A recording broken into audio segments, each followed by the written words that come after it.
DJ বাপি presentation. এই প্রাতঃকালে সারা বিশ্ব জগতের সবাই আমার চরণে প্রণাম নিবেদন করে, কিন্তু অলক্ষ্যে আজ শ্রীবাস আমি তোমার চরণে প্রণাম নিবেদন করলাম। শ্রীবাস, আমি তোমার চরণে প্রণাম নিবেদন করলাম। ভক্ত ভগবান দুজনে দুজনের মনের কথা গোপনে রেখে প্রভু আমার শ্রীবাসের কাঁধে এক হাত দিয়ে, আহা গদাধরের কাঁধে এক হাত দিয়ে, আর নিত্যানন্দের কাঁধে এক হাত দিয়ে ফিরলেন মায়ের কাছে।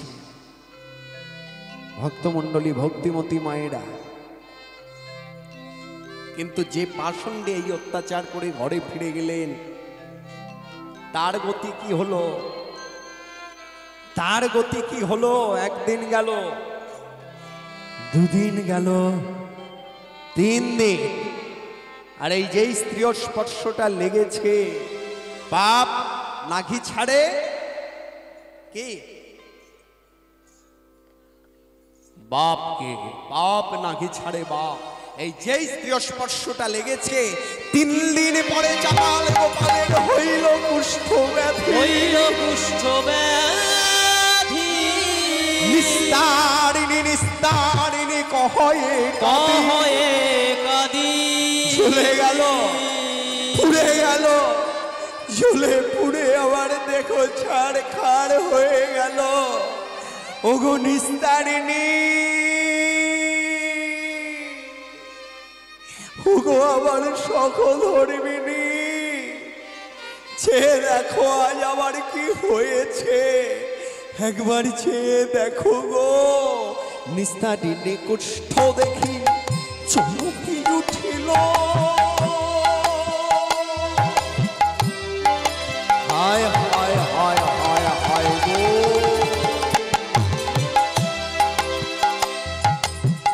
কোন পাপে আজ তোমার এমন হইল? কোন পাপে আজ তোমার এমন হইল? কোন পাপে আজ তোমার এমন হইল? পাপে আজ তোমার এমন হইল? বাপ ছাড়ে না বাপকে, কত নিষেধ করেছি। হরিনাম শুনতে ভালো লাগে না, শুনো না। হরিনাম বলতে ইচ্ছে করে না, বলো না। কিন্তু যারা বলে শুনে আনন্দ পায়, তাদেরকে এইভাবে অত্যাচার করো না, তাদেরকে এইভাবে লাঞ্ছনা দিও না। বৈষ্ণবের তুলসী মালা দেখলে তুমি ছিঁড়ে ফেলেছ, বৈষ্ণবের ন্যাড়া মাথা দেখলে সেই মাথায় তুমি মদ ঢেলেছ। কোন পাপে আজ তোমার এমন হলো গো? এই চরণে তুমি না কত মায়ের চরণে জবা দিয়েছ, এই হাতেই তুমি না কত পুষ্পাঞ্জলি দিয়েছ। আজ তোমার কুষ্ঠ, আজ তোমার কুষ্ঠ। জানো স্বামী, আমি না বেশ কয়েকদিন ধরে স্বপ্নে বাবাকে দেখছি। আমার মনটা বড় চঞ্চল হয়ে উঠেছে গো, আমার বাবাকে খুব দেখতে ইচ্ছে করছে। ভক্তমণ্ডলী, ভক্তিমতী মায়েরা, অপরাধ নেবেন না। এমনও স্ত্রী সমাজে আছে, যদিও আপনাদের গ্রামের সবাই ভালো, হরি হরি বল, এমনও স্ত্রী সমাজে দেখা যায়, দেখবেন স্বামীদের যখন রোগ শোক হয়, বউদের বাবার বাড়ির খোঁজটা তখনই পেরে যায়। স্বামী অসুস্থ মানেই বাবার বাড়ি যেতে হবে, এমন নারী সমাজে এখনো আছে। বলছেন কে? আমি না, নিস্তারিণী। বলে বাবাকে 2 দিন ধরে স্বপ্নে দেখছি, আজ সাক্ষাৎ দেখতে ইচ্ছে করছে। বিষয়টা কি? বিষয়টা হলো এই, আমি ওই কুষ্ঠের সেবা করব না। হরি হরি বল। নিস্তারিণী বললেন, শোনো ও স্বামী, বাপরে বাপ, তোমার তো কুষ্ঠ, বাবারে, ও আমি ছোব না, ও আমি ছুতে পারবো না, বাপরে বাপ, তোমার থেকে আমি দূরে দূরে দূরে, ও আমি ছোব না। তাই শোনো, এই মুহূর্তে আমি বাপের বাড়ি চলে যাব। আঁতকে উঠলেন বাপের বাড়ির কথা শুনে চাপাল গোপাল। যেও না নিস্তারিণী, তুমি যেও না। তুমি চলে গেলে কে আমায় ক্ষুধায় অন্ন দেবে? কে আমায় পিপাসায় জল দেবে? কে আমার মুখে অন্ন তুলে দেবে? হ্যাঁ, আমি স্বামী হয়ে তোমার পা দুটো জড়িয়ে ধরে বলছি গো, পা ছাড়ো। বাপরে বাপ, শত হলেও যে তুমি তুমি আমার স্বামী, আমার পাপ হবে, অপরাধ হবে। শোনো, বেশ, বাপের বাড়ি আমি যাব না, কিন্তু আজ থেকে আমি যা যা তোমায় বলবো তুমি যদি তাই শোনো তবেই আমি থাকবো, নইলে এই মুহূর্তে আমি বাপের বাড়ি চলে যাব। বলো নিস্তারিণী, তুমি যা বলবে আমি তাই শুনবো। তবে শোনো, আজ থেকে তোমাকে থাকতে হবে ওই গোয়াল ঘরে। হ্যাঁ হ্যাঁ, আজ থেকে তুমি থাকবে ওই গোয়াল ঘরে। আর শোনো বাপু, গরুগুলোকে আমি বাইরে বের করে আনবো, গরুর মাঝখানে তোমায় শোয়াবো না, কারণ আরো বিপদের ওপর বিপদ চাপবে। তাই গরু আমি বাইরে বের করে দেবো, তুমি থাকবে গোয়াল ঘরে। আর বাপু, দৈনিক ওই থালা গ্লাস বাসনপত্র কত মাজবো বলো দেখি? তুমি যা ছোবে তা তো আমি ছোবো না বাবারে, ওই যে কুষ্ঠ। তাই কলা পাতায় করে অন্ন দেব, নারকলের মালয় করে জল দেব। খেতে পারলে খেও, না খেতে পারলে না খেও, ফেলো ছোড়ো, এসব দেখবার আমার কোনো দরকার নেই। হাতকে উঠলেন দুঃখী চাপাল গোপাল। এই হলো সংসার, এই হলো আস্তে সংসার।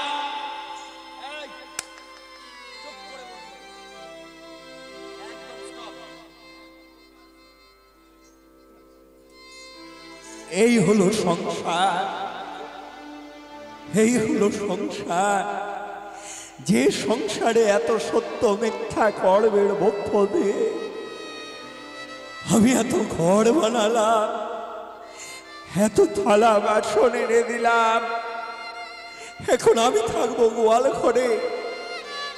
আমি খাবো কলা পাতায় অন্ন, আমি খাবো নারকলের মালয়ে করে জল। নিস্তারিণী, নিস্তারিণী, আমার বড় ভয় লাগছে গো, আমার বড় ভয় লাগছে। তোমার কথাগুলো শুনে, তোমার কথাগুলো শুনে আমার বারবার বলতে ইচ্ছে করছে। আমার কি বলতে ইচ্ছে করছে জানো নিস্তারিণী? দারুণ সংসারে এই সব চরিত্র দেখিয়া আমার পড়ানে লাগিছে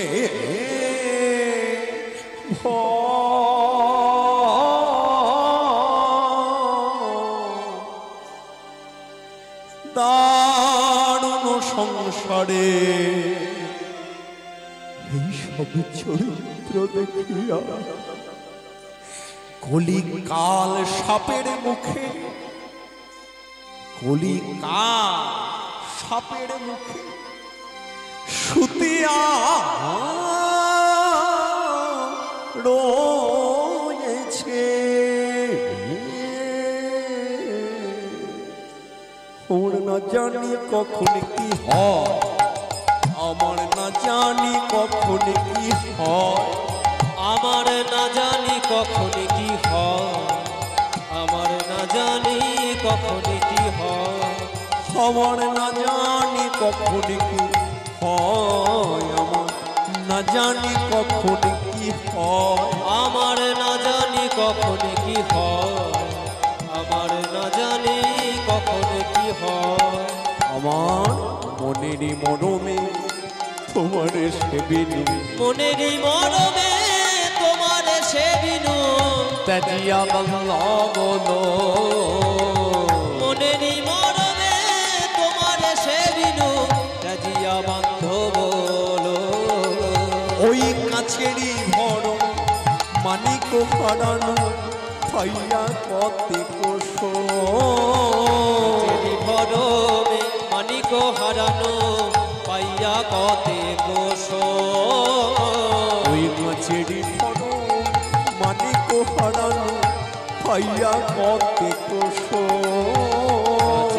ভরমে মানিক পাইয়া কতে কোষ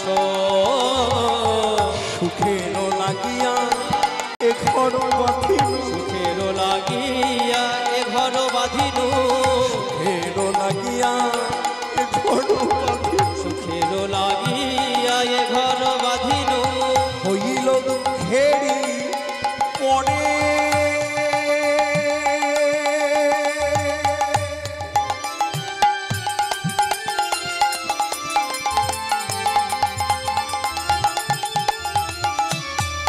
নিস্তারিণী জলনয়ন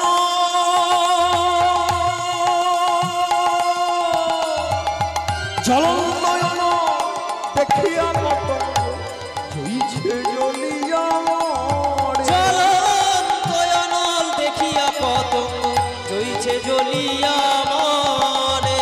বলি হায় হায় আমার এ কি হলো, হায় হায় আমার এ কি হলো, হায় হায় আমার এ কি হায় হলো, হায় আমার এ কি হলো, এই কুষ্ঠের জ্বালায় জ্বলে গেল, হায় হায় আমার এ কি হলো, কুষ্ঠের জ্বালায় জ্বলে গেল, হায় হায় আমার এ কি হলো, এই না কুষ্ঠের জ্বালায় জ্বলে গেল, বলি হায় হায় আমার এ কি হলো, কুষ্ঠের জ্বালায় জ্বলে গেল, হায় হায় আমার এ কি হলো, কুষ্ঠের জ্বালায় জ্বলে গেল, হায় হায় আমার এ কি হলো, কুষ্ঠের জ্বালায় জ্বলে গেল, বলি হায় হায় আমার এ কি হলো, কুষ্ঠের জ্বালায় জ্বলে গেল, হায় হায় আমার এ কি হলো, কুষ্ঠের জ্বালায় জ্বলে গেল, কুষ্ঠের জ্বালায় জ্বলে গেল, কুষ্ঠের জ্বালায় জ্বলে গেল, হায় হায় আমার এ কি হলো। দিনে দিনে চাপাল গোপালের কুষ্ঠ বাড়িতে লাগিল, ভবানী ভবানী বলি গোপাল কাঁদিয়া উঠিল। দেখছেন না, প্রত্যক্ষদর্শী কবি কৃষ্ণদাস কবিরাজ দাস গোস্বামী তিনি তার চৈতন্য চরিত্রামৃতে বর্ণনা করলেন, অসহ্য কীটের কামড় চাপাল গোপাল সইতে না পারে, শয্যাগত চাপাল গোপাল ছটফট ছটফট করে, কীটের কামড়ে সর্ব শরীর ক্ষত বিক্ষত হয়ে উঠল, পোকার সৃষ্টি হলো, পুজের সৃষ্টি হলো, রক্ত মাংস খসে পড়তে লাগলো,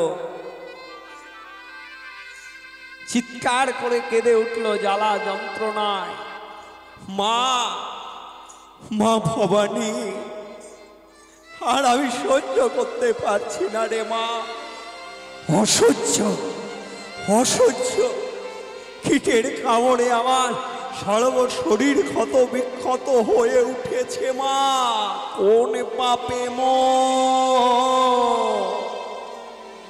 এমন হলো বলো দয়াময় আমার, বলো দয়াময়, কোন পাপে এমন হলো বলো দয়াময় আমায়, বলো দয়াময়, কোন পাপে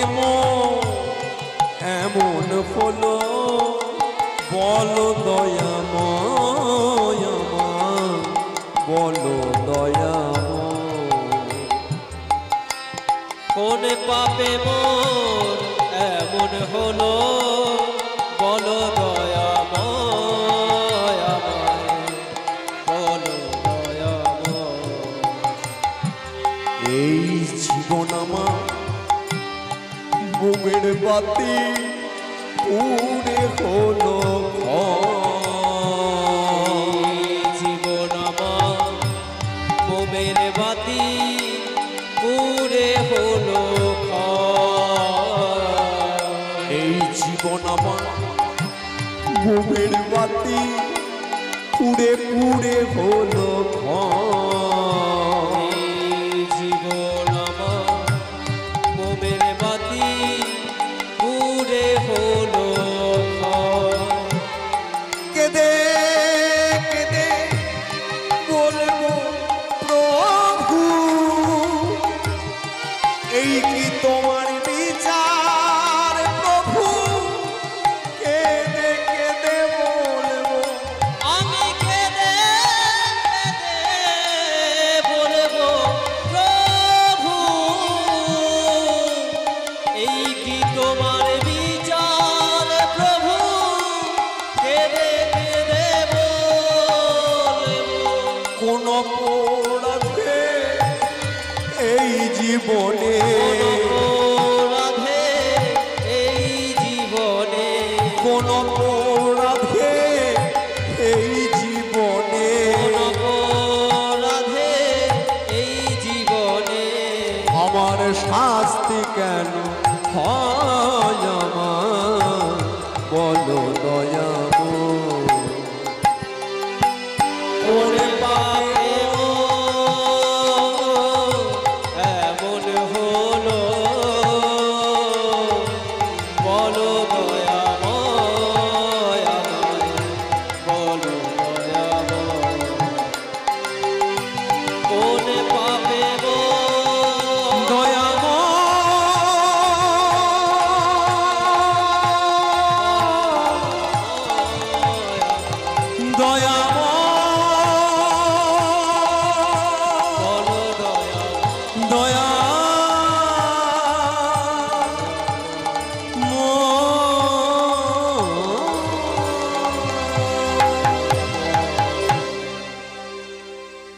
দেখতে দেখতে 7টা দিন হয়ে গেল,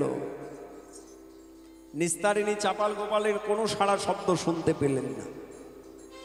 যখন কোনো সাড়া শব্দ শুনতে পেলেন না, ভক্তমণ্ডলী ভক্তিমতী মায়েরা নিস্তারিণী ছুটে গেলেন গোয়াল ঘরের দিকে। আর ওই গোয়াল ঘরের দিকে ছুটে গিয়েই গোয়াল ঘরের দরজাটা যেই না মাত্র পেরোতে যাবেন,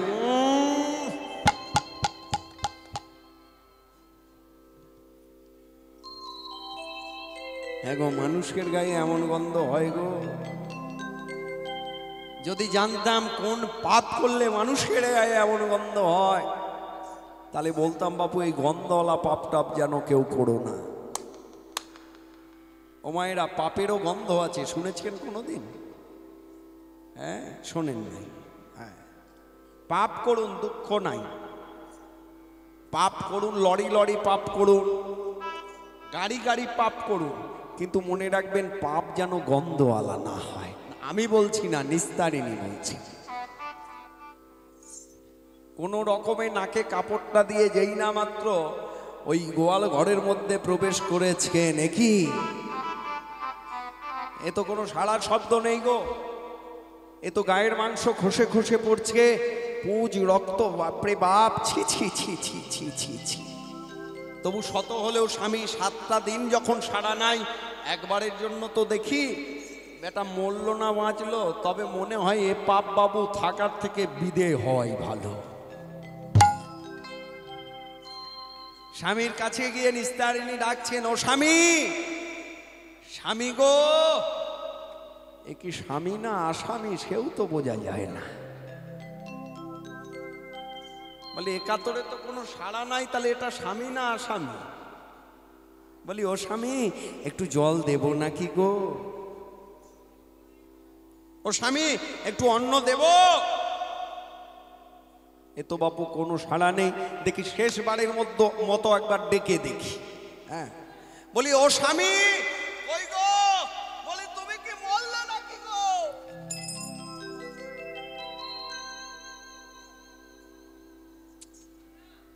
বলি মরলে মরলে, এত রেতে মরলে, দিনের বেলায় মরতে পারলে না? ও মায়েরা, যেতে তো আমাদের সবাইকেই হবে নাকি? না না, কে কে যাবেন না একটু হাত তুলুন তো দেখি। ও, সবাই যাবেন। বলি এসে যখন পড়েছি, যেতে আমাদের সবাইকেই হবে নাকি? হরি হরি বল। বাবা তুমি ফাঁকা মাঠে দিচ্ছ গোল।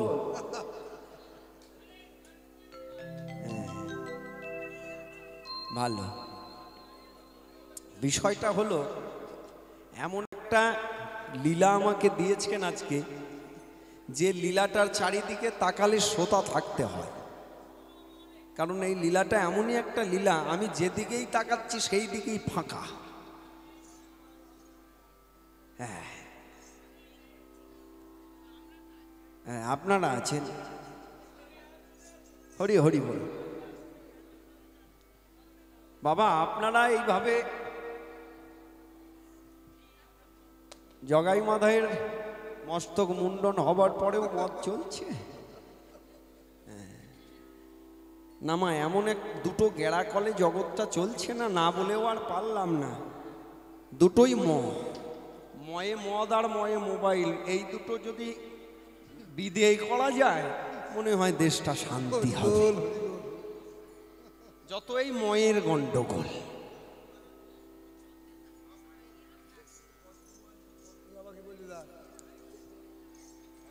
আপনি বলবেন, আমি বসতাম একটু। হরি হরি বল। বাপরে বাপ, খুব যন্ত্রণা গো, দারুণ পড়েছে। একবারে দেখেছেন ঈশান কোণের সঙ্গে টার্নিং, অগ্নি আর বায়ুটা ছেড়ে দিয়েছে এরা। নৈরিতার ঈশান মানে বাপরে বাপ। হ্যাঁ, না আপনাদেরও মধু দেব, চিন্তা নেই, দাঁড়ান। কি কি কথায় ছিলাম জানো? দুটো ময়ের গন্ডগোল। হরি হরি বল। দেখুন, বিচার বিবেচনা করা, এই কথাটা শুনতে খারাপ লাগলেও বাস্তব। এখন শ্রাদ্ধতেও ওটা চলে, পৈতেতেও চলে, বিয়ে মানে যা বলবেন ওটা ছাড়া হবে না। আর মোবাইলও ঠিক তাই, রাতের বেলায় ঘুমাতে গেলে বালিশের কাছেও মোবাইলটা দরকার। তাই আমি আপনাদের বলছি, ডিজিটাল দুনিয়া তো, মরতে যখন সবাইকেই হবে, দেখবেন মরণ যখন আসবে জমকে বলবেন বাবা রাতের বেলায় নয় দিনে নিস। আমি বলছি না, নিস্তারিণী বলছে, বলছে মরলে মরলে এত রেতে মরলে। হ্যাঁ গো মা, মরার আবার সময় আছে, মরারও সময়। বলে দেখি তাহলে কোথায় কাকে পাই, এখন দেখতে হবে। কারণ তখনকার দিনের সমাজ মানে দুর্ধর্ষ সমাজ, বাপরে বাপ। তখনকার দিনে যদি ওই ব্রাহ্মণ পাড়ার কুয়ো থেকে শূদ্র একজন একটু জল খেত, সেই কুয়োর জল আর কেউ স্পর্শ করতো না। ছাইটা যদি ডেঙ্গিয়ে চলে যেত, সে 14 বার প্রায়শ্চিত্ত করত।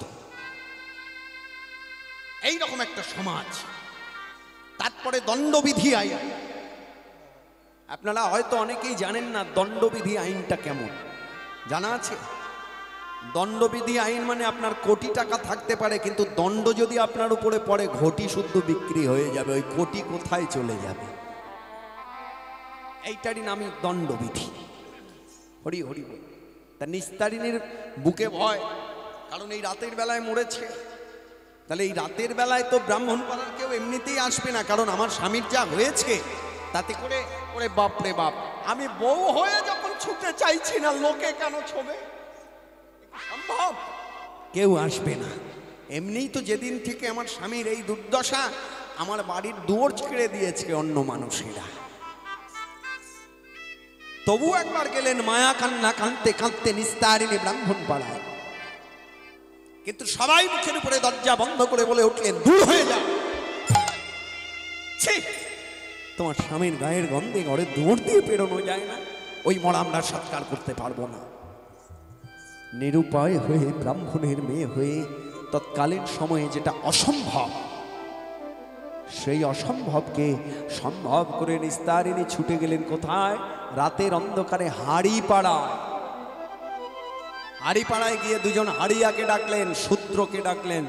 একজনের নাম হলো কালু আর একজনের নাম হলো মধু। ওই ঘরের দুয়ারে দাঁড়িয়েই ডেকে উঠলেন, কালু রে, ওরে ও কালু, মধু। একই বামুন মা, বামুন মা তুমি এত রাত্রে, তুমি এত রাত্রে কেন? আর বলিস না রে বাবা, তোদের দা ঠাকুর চিরকালের মতো আমাকে ছেড়ে চলে গেছে রে বাবা। চিরকালের মতো ছেড়ে চলে গেছে রে বাবা। যদি তোদের দা ঠাকুরের মরাটা একটু সৎকার করে দিস। কি বলছো বামুন মা?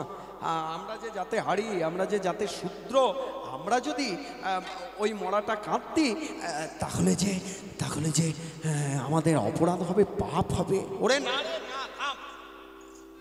ওসব দেখলে পাপ, না দেখলে পাপ টাপ হয় না। জীবনে শুনেছেন দেখলে পাপ হয়? পাপ করুন, ঘরের দরজা জানলা বন্ধ করে পাপ করুন, দেখবেন কেউ যেন দেখতে না পায়। না আমি বলছি না, নিস্তারিণী বলছি। বলে শোন, পাপ হয় তখনই যখন কেউ দেখে ফেলে, তখন হয় পাপ। না দেখলে আবার পাপ কিসে? তার মানে ওই যে মনে আছে, চুরি করলেই চুরি না করলে মৃত্যুঞ্জয়, সে মৃত্যু জয় করে ফেলবে, সেই রকম ব্যাপার আর কি। বলে শোন বাবা, আর এমনি এমনি তোদের যেতে হবে না রে, আমি এত কাঁচা মাথার মানুষ নয়। এই দেখ, এই 2.5 ভরি সোনার হারটা এনেছি বাবা, এই 2.5 ভরি সোনার হারটা নে, আর মানে এইবার কথাটা একটু কানের কাছে গিয়ে বলছি, এই 2.5 ভরি সোনার হারটা নে, আর মানে ওই পাপটাকে বিদেয় করে দে। কালু মধুকে বলে উঠলো, ওরে 2.5 ভরি সোনার হার ছেড়ে দিলে চলবে? হ্যাঁ চল, ওরে যা হয় হবে, চল। কালু আর মধু এলেন কোথায়? কালু আর মধু এলেন বামুন পাড়ায়। ঘরে দৌড়ে দাঁড়িয়ে জিজ্ঞেস করলেন, বামুন মা তাহলে দা ঠাকুর কোথায়? বলে ওই দেখ ওই গোয়াল ঘরে। সে কি বামুন মা, গোয়াল ঘরে তো গরু থাকে, কিন্তু দা ঠাকুর? এই তোদের এত কথার দরকার কি রে? হ্যাঁ, তোদের 2.5 ভরি সোনার হার দিয়েছি, এবার ওই মরার সৎকার কর। তাকে আমি গোয়াল ঘরে রাখবো না রাস্তায় রাখবো না আমার ঘরে তোদের এত জানার দরকার।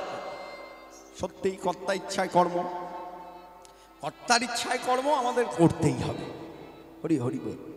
কিন্তু যেই না গোয়াল ঘরে প্রবেশ করতে গেল,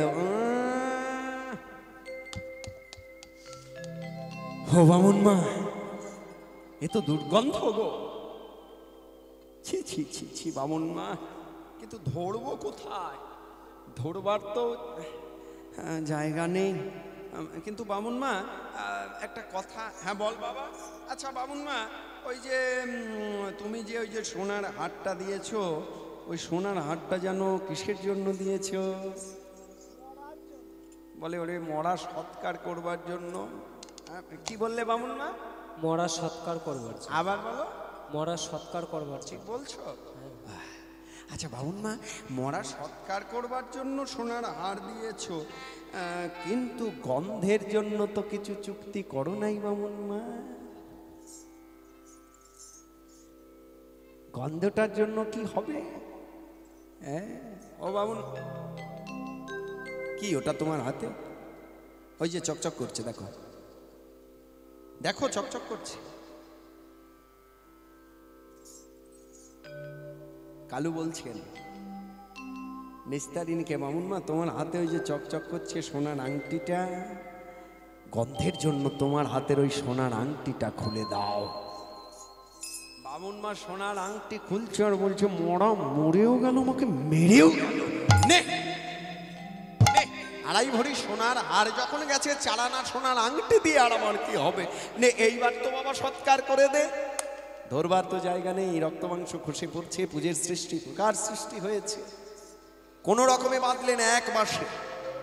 যেমন করে এক কথায় আমাদের ঘরে যদি গরু দেহান্ত হয়, আমরা কিভাবে নিয়ে যাই, মানে পশু যেভাবে 4 হাত পায়ে বন্ধন করে 1 মাসে, চাপাল গোপালকেও ঠিক তাই। কারণ ধরে তুলবার মতন কোনো জায়গা নেই, ধরে তুলতে গেলেই খসে পড়বে। হরি হরি বল। 1 মাসে বাঁধলেন। 1 মাসে বেঁধে মরা তোলবার আগে আমাদের হিন্দুদের নিয়ম আছে, বলতেই হবে। কালু মধুকে বলে উঠলো, নে এই বল, বলো হরি হরি বল। এই তো বাবা একবার এলি, আর জীবনে আনবে কিনা ঠিক নাই। মার খাবার জোগাড় কেন? রাতের বেলায় আসর ফাঁকা করে কত সুখে ফ্যান চালিয়ে ঘুমোচ্ছি। গতকালকে থেকে একটু গরম পড়েছে, ঠান্ডার ওয়েদারটা গেল, গরমে এত শান্তিতে তারা ঘুমোচ্ছে, আর এই রাতের বেলায় এত চিৎকার। হ্যাঁ, আর বামুন পাড়ার লোক যদি খবর পায় না, চামড়া ছাড়িয়ে দেবে। বামুন মা, হ্যাঁ কিন্তু এই যে নিয়ম, নিয়ম তো আমাদের রক্ষা করতে। এই তোদের নিয়ম, আমি বামুনের বেটি, বামুনের বউ, বামুনের মেয়ে, হ্যাঁ তুই আমাকে নিয়ম শেখাবি? তোদের দা ঠাকুর যখন ওই পুজো করতে যেত, কাছে পিঠে যখন কাছে পিঠে যখন মধু পেত না, তোদের দা ঠাকুর ওই গুড় দিয়েই কাজ চালিয়ে নিত। বলে কেন? বলে ওই মধুও মিষ্টি আর গুড়ও মিষ্টি। ও মায়েরা, চিটে গুড় চেনেন? হ্যাঁ, দেখবেন তো একটু মধু আর চিটে গুড় পাশাপাশি রেখে দিয়ে কেমন দেখতে লাগবে। মোটামুটি ঘন্টা খানেক পর ঘুরে এসে যদি বাটি দুটো উলট পালট করা হয়, আপনার ক্ষমতা নেই, ধরে ফেলবে। বলছি আমি বামুনের বেটি, বামুনের বউ, তুই আমাকে নিয়ম শেখাবি? তোদের দা ঠাকুর মধুর বদলে কত জায়গায় গুড় দিয়েই কাজ চালিয়ে দিয়েছে। ওইসব নিয়ম টেম রাখ। একবার জোরে বলেছিস, দুবার চেপে বল। নে ভাই, কর্তার ইচ্ছায় কর্ম, নাড়া বাড়িতে জানেন এই কথাটা? কর্তার ইচ্ছায় কর্ম, নাড়া বাড়িতে কীর্তন, একটা কথা প্রচলন আছে না? হ্যাঁ, তাহলে বলবো নাকি ছোট করে? ঘুম ঘুম চোখ তো, একটু বলতে হবে। নাড়া বাড়িতে কীর্তন মানে এক গ্রামের এক টিটখুড়ে জমিদার ছিল। টিটখুড়ে জমিদার মানে বোঝেন তো? মানে খুব তেজি। সে সব সময় খিটখিট খিটখিট করে, তার ভালোতেও খিটখিট, খারাপেতেও খিটখিট। একদিন পাশের গ্রামে এইরকম হরিনাম কীর্তন হচ্ছে, জমিদার মশাই কীর্তন শুনতে গেছেন, ঠিক সামনেই চেয়ারে বসে আছেন। কীর্তন শুনে খুব ভালো লেগেছে তার। এবার ভালো লাগার দরুন কীর্তন দলকে আহ্বান করেছেন ঠিক পরের দিনে, আস্তে আস্তে, একটু আস্তে বাজান। ভালোবাসার দরুন আহ্বান করেছেন, জমিদার বলে কথা। কীর্তন দল এসে পৌঁছে গেছেন ঠিক পরের দিনে। সকালবেলা থেকে সেবা সুস্বাদী, থাকার জায়গা সব ভালো, কিন্তু এখন জমিদারের সন্ধেবেলায় মাথার পোকা নড়ে গেল। কেমন পোকা নড়ল? সে বছরে জমিদারের ধান জমিতে ধান ভালো হয় নাই। জমিদার মনে মনে চিন্তা করল, তাহলে একমাত্র শুনেছি এই হরি নামেই নাকি সব কিছু তরে যায়, তো এবছরে যখন আমার এই এত বিঘা জমিতে ধান ভালো হলো না, তাহলে এই তো সবে ধান উঠেছে, নাড়া গোছা রয়েছে, তাহলে ওখানে বস্তারও দরকার নেই, শতরঞ্চিরও দরকার নাই, তাহলে আজকের কীর্তনটা ওই নাড়া বাড়িতেই হোক। ওই জন্য বলে আর কি, কর্তার ইচ্ছায় কর্ম, নাড়া বাড়িতে কীর্তন। হরি হরি বল।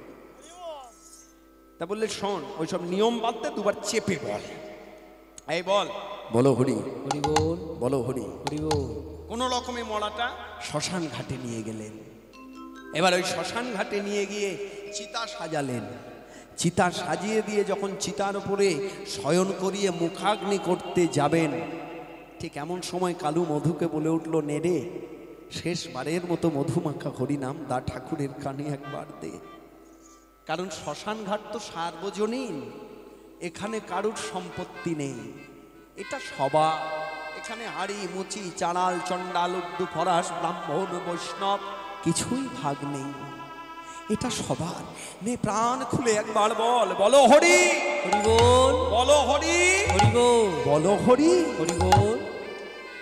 এই বলো হরি হরি বল বলেই পাটকাঠির আগুনটা নিয়ে যেই না মাত্র আগুনটা ধরিয়ে মুখাগ্নি করতে গেছে, আর ওই মুখাগ্নি করতে গিয়ে আগুনের তাপটা যেই লেগেছে, অমনি চাপাল গোপাল চিতা থেকে উঠে বসেই বলে উঠলেন, আমি মরি নাই, মরি না, আমি মরি নাই, মরি নাই, আমি মরি নাই, মরি নাই, আমি মরি নাই, মরি নাই। এই তো আমি, এই তো আমি, এই তো আমি বেঁচে আছি, মরি নাই, মরি না, এই তো আমি বেঁচে যাচ্ছি, মরি নাই, মরি নাই। বলি ওরে কালু, ওরে মধু, আমি মরি নাই, মরি না, ওরে কালো, ওরে মধু, আমি মরি নাই, মরি ওরে নাই। পালা রে, পালা রে, পালা, পালা, পালা, দা ঠাকুর বদ্ধ হয়েছে রে। আমি মরিনি রে, আমি মরিনি, এভাবে আমাকে পুড়িয়ে মারিস না তোরা। এভাবে আমাকে তোরা হত্যা করিস না।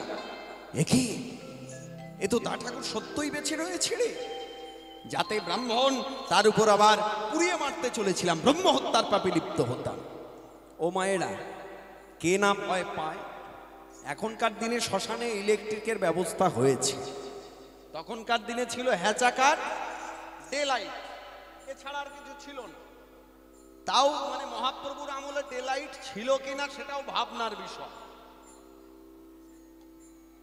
বলে তো দিলাম কিন্তু দেখিনি, তার মানে ছিল কিনা সেটা বলা যাবে না। এবার মনে করুন তখনকার দিনে শ্মশান ঘাট মানে একদম ঘন জঙ্গলে পরিপূর্ণ। তারপরে যদি মনে করুন ওই অমাবস্যার রাত্রি হয়, আর যদি মনে করুন আমার মতো দেহ মরার হয়, কেমন দেখতে লাগে। হ্যাঁ, এত ভালো দেহ, জীবনে জামা খুলে কীর্তন করতে পারলাম না।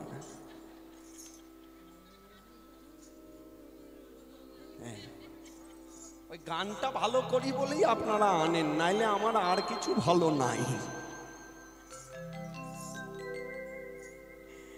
হরি হরি বল।